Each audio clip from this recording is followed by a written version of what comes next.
The following program is sponsored by the Building Wisconsin Television Network.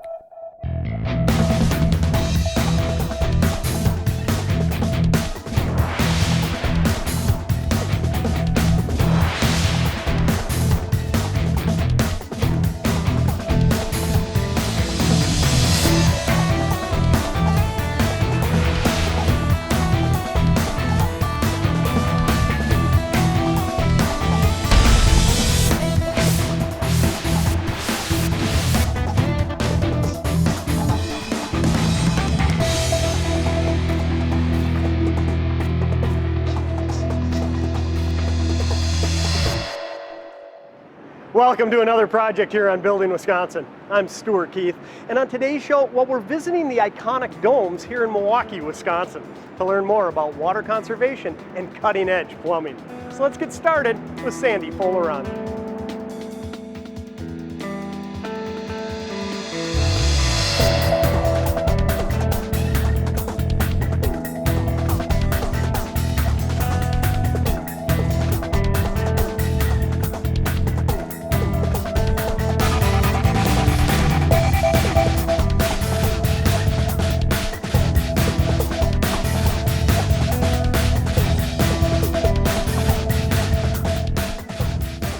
Sandy, this is spectacular. What are we walking in?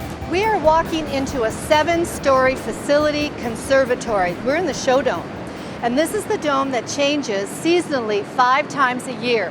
What you're looking at is our plantastic themed summer show. And when you say that it changes throughout the year, just kind of naturally changes from spring to summer to fall? Not naturally. It does take a village. Sure. It takes a village of people and horticulturalists to pull everything out and recreate it. That way you can come to the dome several times a year and have a whole different experience here. The next show will be put in a couple of weeks, and it will be our mum show. So all of this will be gone, and we will then see a sea of thousands of different colored mums with a different theme, which is going to be the Wizard of Oz. And you know, I look around here and I just can't believe it could ever look more impressive. But with all the different changes periodically throughout the year, I bet each one is equally spectacular. Well, change is what it's all about for us. I mean, we want to recreate this facility so that people will come back and experience something new and different. Education is a big part of our mission here. So when we talk about not only the plants, but the healing effect of plants, the mental health therapy of plants, there's a lot that we encompass in just a show.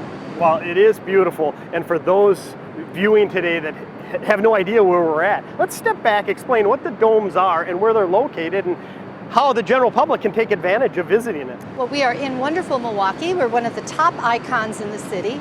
This dome, all the domes actually, are about 7 stories high. They're about an acre. So we're standing in an acre here. It seems to me it's been a pretty well-kept secret. I mean, I wasn't aware that you're open as often as you are. Sure, every day we're open, holidays every day, so 7 days a week. A lot of people use this as a destination, not only as a tourist destination, but families come here to see our shows, particularly the train show, which is very popular, or to just experience and take pictures of our Christmas tree and a lot of other things we do here. I bet you could have a huge tree in a facility like this. 35 feet. Takes us about 2 weeks to switch out a show. Now, this you said is the show dome. There are other domes on location. Yes, there is the desert dome, which produces an arid climate, which supports our arid collection of plants. We also have the tropical dome. Now, I may have lied when I said this is the favorite. A lot of people in Wisconsin think the tropical dome is the destination, especially in the winter. Well, think of last winter, how cold it was. If I had known, I would have been there every day. It's a cheap trip to Costa Rica. It really is a vacation for people, especially if they want to smell the earth and the humidity of the plants. It's very lush. It's wonderful. And you get to use all your senses when you visit a facility like this. And when you talk about the mental health, you know, I kind of chuckled at that thought until I walked in here, and it's just peaceful. Sure, I hear some fans in the background, but you get near the water fountains, you get near the plants, you just can't help but smile. It's nature, and nature has a calming effect. And I think for a lot of people, allows them to step back, take a deep breath, and enjoy. Especially again in winter, you know, we're really driven in winter, and that's a crazy time for most people. Sure. So to come here and feel that you're in a different environment, kids love it.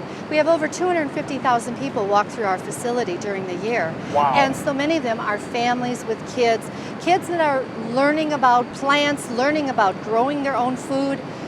It is an amazing place. And you mentioned this is from, you said the 60s these were built? They were built in the 60s. They were designed by Donald Grebe, and the first construction took place about 61, and they wrapped up the third dome by 67.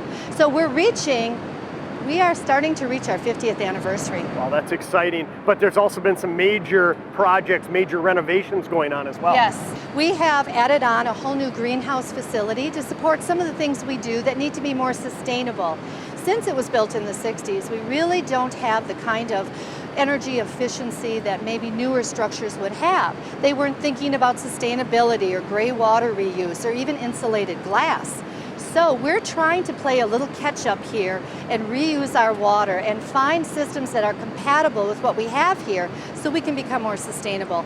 Yeah, and as I understand it, there's a pretty impressive rainwater harvesting system that they're installing. They are. We're so tickled about it because, up to now we've turned on the city water to water these plants. Obviously, we've got 3 acres of plants under glass. That takes a lot of water. If you noticed when you came in, we have a plaza that is full of permeable pavers that captures the water that comes off the domes during a rainfall or snow, holds it, and allows us to reuse it. That to us, I know for most people that was like 1980 maybe, Sure. But for us, wow, we're so excited to be able to make the 2 facilities match. Okay, well, right now I want to go learn more about that rainwater harvesting system, and later in the show, why don't you and I catch up out at the new greenhouse? I would love to do that. I have so much more to tell you.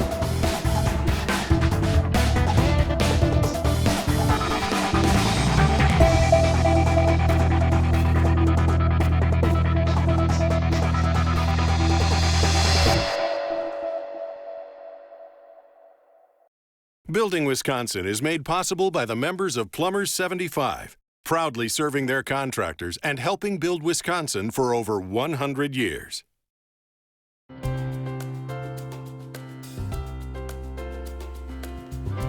We all know the most basic form of life requires clean water to survive. On Earth, we need it to drink, cook, clean, and it touches just about every part of our quality of life. Here in Wisconsin, we appreciate the value of clean water even more as we live alongside the Great Lakes. Yet we often forget to think about how water gets to our homes, schools, and businesses, and then safely back to Mother Nature. Where does all the dirty water go? How is it fresh and clean every time we get a glass of water? Who makes this happen? The answer, plumbers. It's the plumbers who are trained, mentored on the job, and have progressed through a 5-year education program that takes them from apprenticeship to a master of their trade. It's plumbers who are committed to a career and have been trained to protect the health and safety of our water system and make sure you never have to think about where it comes from and where it's going. Yes, we're fortunate here in Wisconsin to have an abundant supply of clean, fresh water. But even more fortunate to have a highly trained and committed workforce to keep and deliver it that way. Plumbers 75, supporting the plumbing trade in southeast Wisconsin for over 100 years. Since 2003, when Cornerstone Plumbing opened for business, the company has grown around a passion for exceeding customer expectations and an ongoing commitment to innovation, integrity, quality, and consistency. Based in Waukesha, Cornerstone Plumbing serves the greater Milwaukee area, but you'll also see their work throughout the state of Wisconsin, including at the UW Oshkosh Residence Halls, Johnson Controls Global Headquarters, the Southwest Wisconsin Technical College in Fenimore, and locally at the new Mayfair Mall parking deck, just to name a few. Cornerstone Plumbing and Plumbers 75, proud to be building Wisconsin. For more information on Building Wisconsin, follow us on Facebook and Twitter, and be sure to watch additional episodes on YouTube or at our website, buildingwisconsintv.com.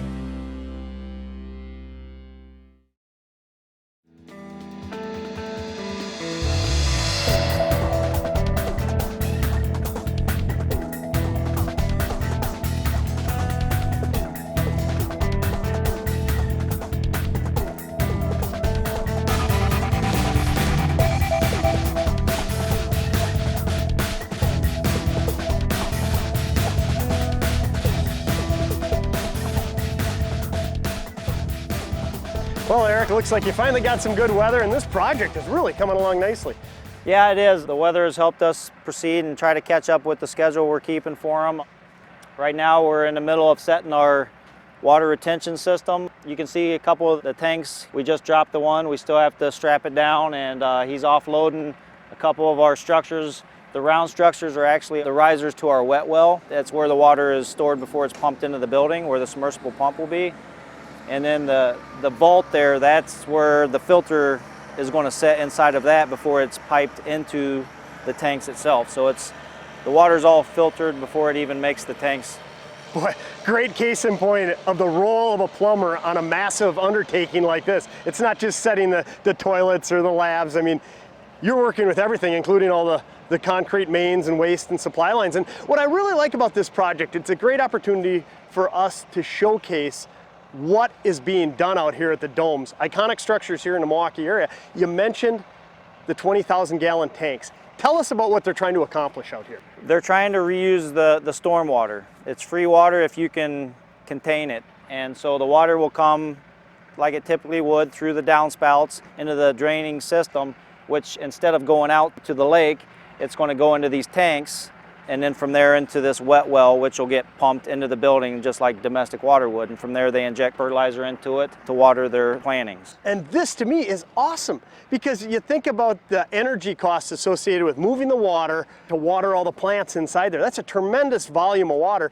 Here it's just going to turn into a cycle. Rainwater, snow melt, it's all going to go into those tanks. That's what you're saying. Fertilize it, use it again, and just keep that going. It should be a considerable cost savings over the years. Absolutely. As long as Mother Nature does her part and we get rain, then they should be able to use water for free. And you know, I look back there, there's a lot of trades on site, there's a lot of activity going on. Is it challenging?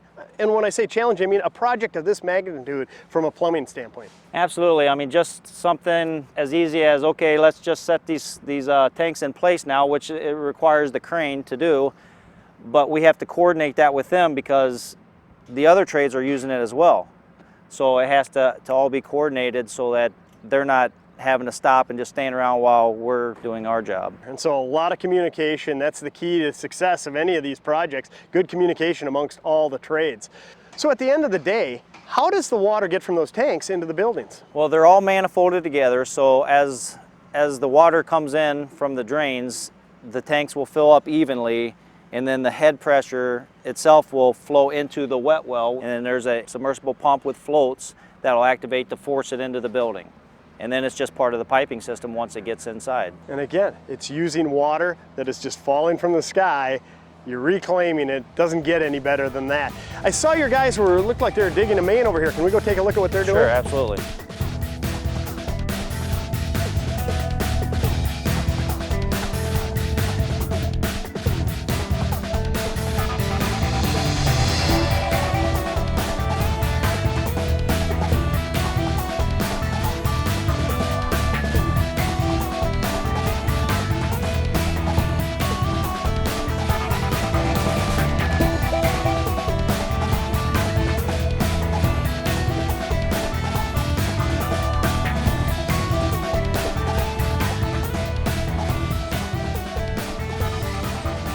One of the unique things of the project was not being able to turn the water off, and we actually have two water mains coming in that feed this building from the street, so they tee in together, which is what these guys are doing now. So now that they're live off of the new feed, we can tie in to the old feed here. We had 800 feet of 6-inch water main bored from the other end of the park, so we didn't have to dig up the whole park.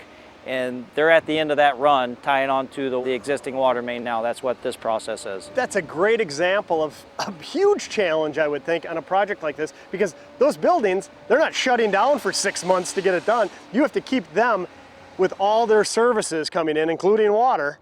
And so was it challenging to overcome, or just had to give a little forethought to it? Absolutely. I mean, they don't shut down every day of the year. The public is using these facilities, so we couldn't turn the water off. Great case in point of why you want highly skilled, highly trained, not only plumbers, but all the tradespeople working on a project like this.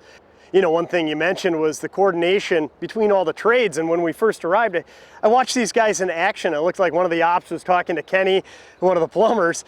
and how they were communicating. Even though they're different trades, they were communicating. Each one knew what the other one was asking for. It's extremely important with heavy machinery to know where everybody is at all times and have good communication, because it doesn't take a whole lot for things to go wrong in a hurry.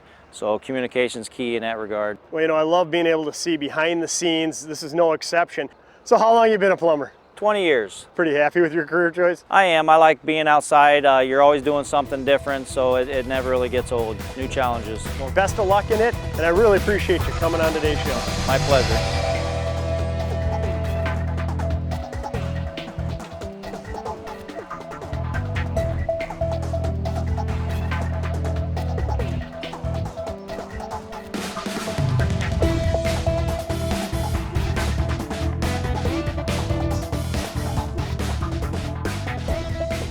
Well, Steve, earlier in the show, I had a chance to learn more about the rain harvesting tanks outside. Those were very large tanks. Yes, they are. So here we are, we're in the Sky Harvester room. So this is really the brains of the operation and how we take the water out of those tanks that you just seen and distribute that to the rest of the greenhouse. And as I understand it, those 20,000 gallon tanks are being filled with rainwater essentially and snow melt, anything that accumulates on the premises. And then here at the domes, they're able to reuse that after it's been purified? Correct. So the way the system works, any of the watershed that comes off of the buildings is collected through the downspouts and the gutters. It goes through a pre-filter outside into the storage tanks. And then from there, out of this blue line right here, that is the intake. That's how we pull the water in from the tanks. It goes through a pre-filter skid to get pre-treated. So we take out the larger particulates. And then the last thing we have is these 3 sets of UV filters, which the UV, the ultraviolet light, kills the bacteria in the water and removes the odor. So it really is purified, even though they're only using it to water plants. I say only using it to water Correct. plants. They take the extra step of purifying it so the plants get the best. Absolutely. What happens if we experience a drought and there's no rain or very little snow melt and there's not 80,000 gallons of water to use? That's a great question. So the plants aren't going to die. We do have a backup plan.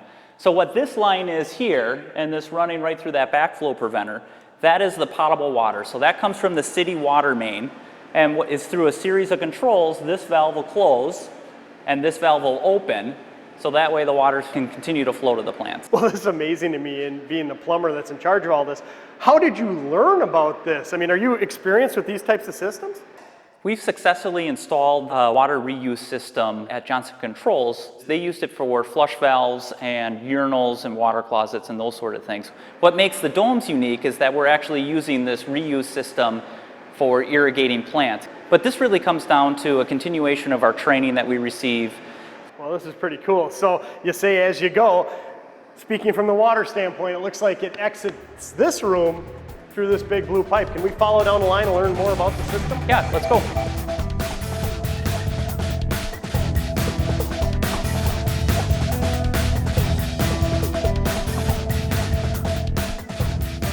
So as I look up at the ceiling in this hallway, is that all your work up there? This is. We're standing in the head house, which connects all the greenhouses together. So we have 3 different systems: the potable water, the water reuse, and the fertilizer system. How does the water know where to go, if I can phrase it that way, in a facility like this? Well, it's all controlled by its life support system. So Argus Controls, we play a small part in that with the water reuse and the fertilized water, but the Argus system is really the life support for all of the greenhouses. And I look at all the technology. Really, this is a cutting-edge facility. It just begs the question, how are you trained? How did you become competent enough to be in charge of the plumbing here? Plumbing is more than what people realize. This is the training that we receive through our locals and through Local 75, but plumbing is very automated. We use a lot of computer-aided drafting.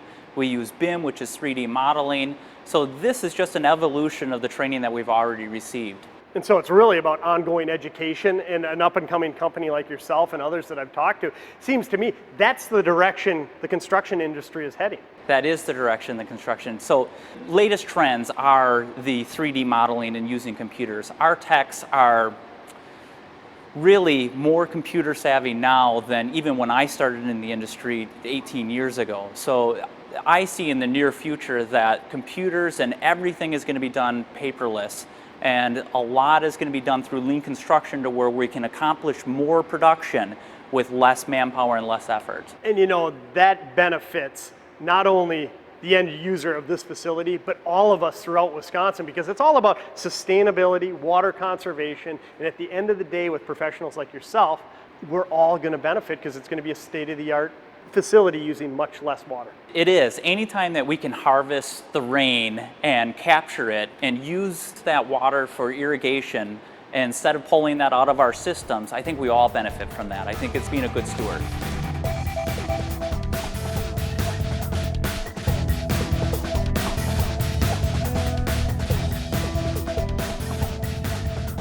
Stu, this is the final line. So this is where the water reuse system ends. So each one of these planting beds is controlled by this solenoid valve, which ties back into the Argus system that we talked about before. And when you think about all the watering that goes on at a facility like this, it must be pretty intricate because all these plants don't necessarily need the same amount of moisture on a specific time frame.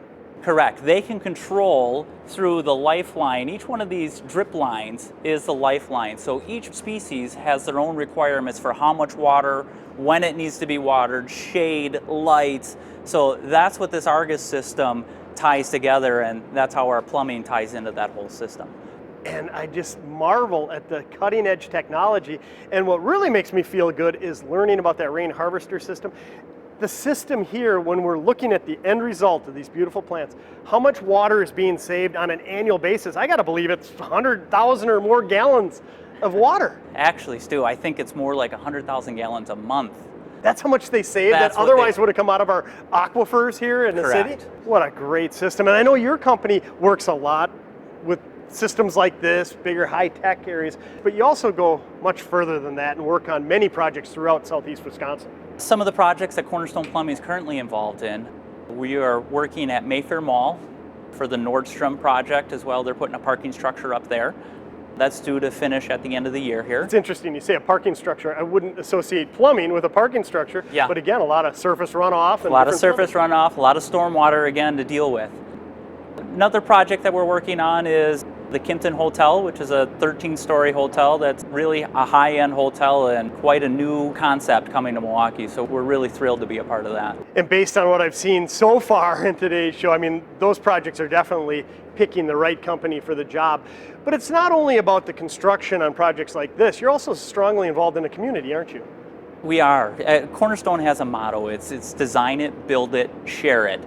And the share it portion of that is an opportunity to give back to great nonprofit organizations within the community. Sure. I really appreciate you coming on today's show, giving us a behind the scenes look at the incredible cutting edge plumbing technology that went into the domes. Thanks a lot. It's been my pleasure.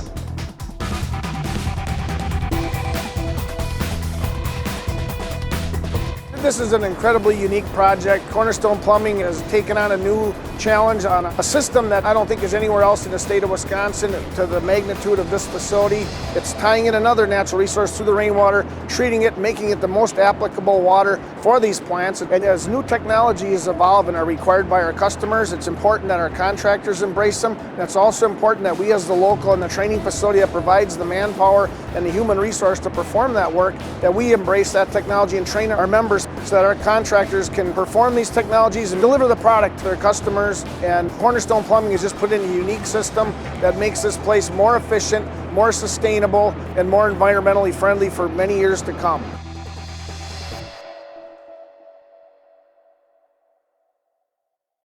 Since 2003, when Cornerstone Plumbing opened for business, the company has grown around a passion for exceeding customer expectations and an ongoing commitment to innovation, integrity, quality, and consistency. Based in Waukesha, Cornerstone Plumbing serves the greater Milwaukee area, but you'll also see their work throughout the state of Wisconsin, including at the UW Oshkosh Residence Halls, Johnson Controls Global Headquarters, the Southwest Wisconsin Technical College in Fenimore, and locally at the new Mayfair Mall parking deck, just to name a few. Cornerstone Plumbing and Plumbers 75, proud to be building Wisconsin.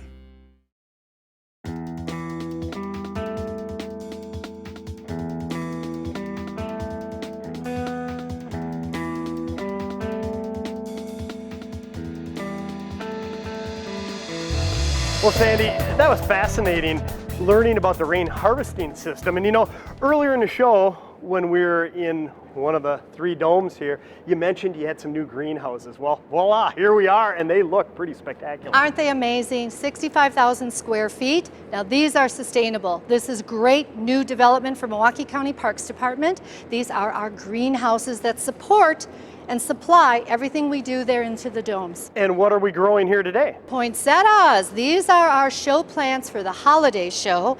And as you can see the systems, you can see the irrigation into each and every plant. You can see the new growth. We're monitoring and growing these to our schedule. Thus you'll see the black shade cloth. That allows us to blacken the entire house out so we can force these to bud when we want them to, not when they want. So you manipulate their growing schedule. We chorus them a little bit, but it's a gentle chorusing. And again, no animals are harmed. Well, you have to be concerned with this because you mentioned at the show dome, that changes, what, about 5 times a year? It changes 5 times a year. So we want, let's say our holiday show, we want it to look spectacular whether you come in the first week or the last week of the show. So we have to stage the buds and the growth to meet that schedule. We want it to look good to the very end. So that's how we monitor these plants. So this must be pretty high tech or cutting edge, because is there just one person that maintains it all, or who knows how to control it? Well, there is a horticulturalist that oversees the programming. We have 2 staff people on site, but a lot of it is actually computer programmed to adjust the temperature, the water gauge, even changing the vents when the wind changes to make the vents close, or a heavy rainstorm moves in. It reacts to the Weather Bureau service, closes the vents you might have seen while we were here. So it is all programmed so you don't have to have someone on site 24/7 making sure things are secure if bad weather comes. But it also allows us to water when we want, how much we want, and the heat ratio as well. All of that is important to developing these plants. Now, how many of these new greenhouses are there? We have 6 growing greenhouses, one of which is the propagation where we start things from seed. So these are pretty much filled with all the things that we need for our shows, for other sites like Berner Botanical Gardens and some other park locations. Now, how many days a year? You said it's every day of the year, but what are your hours of operation for the general public? The domes themselves are open from 9 to 5 on weekdays and 9 to 4 on weekends. We do have extended hours during the winter though, because we do a lot of special events, concerts being one. So we're pretty rock and roll in the winter. Well, it's fantastic. I can strongly recommend it to any of our viewers, anybody in the state of Wisconsin and beyond. Come on out here. This is a hidden gem in the Milwaukee and entire southeast Wisconsin area. Thanks for giving us a tour. Oh, I loved showing you around.